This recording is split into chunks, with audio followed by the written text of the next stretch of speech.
Today we have something new to look at. Live, it is the Trump Weekly Address.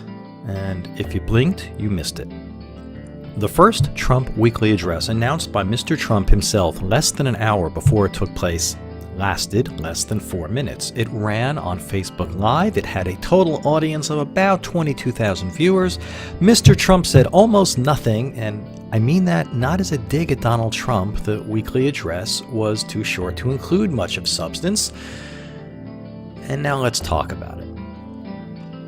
I've been rough on Donald Trump, but you have to admit the guy understands what happens when the masses consume media, and the Trump Weekly Address, delivered as it was in a Facebook Live video session and having so little substance, well, it was clearly meant for the masses.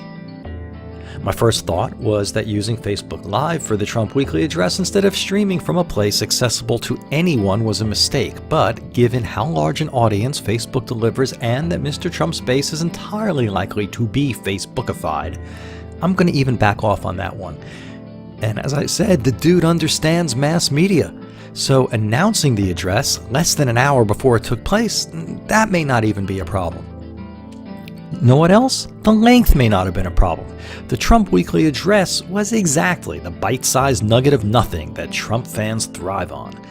But after the debacle that was yesterday's 76-minute Trump press conference, I found myself thinking back to the right way and the wrong way, especially as it applies to Donald Trump. And I'll repeat my admission that Trump understands the media.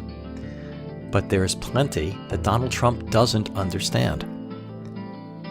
Now, I have a long-held belief that 95% of businesses do 95% of the same things 95% of the time.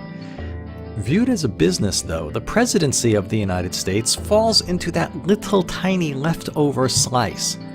Carry that to Trumpian specifics, and you get to this reality. What Donald Trump doesn't understand is that his vast knowledge of the real estate business doesn't translate to other businesses very well, like the presidency. So sure, that Facebook Live may be the perfect vehicle for the Trump Weekly Address idea has merit, but it's still wrong. Not everyone uses Facebook. Not everyone has access to it during business hours. And unless his goal for the Trump Weekly Address is to quietly reach his base and no one else, it's a terrible waste of his platform. What would you do if you had a platform like the American presidency? You want to talk about it? I'm the answer guy, and I'll be back.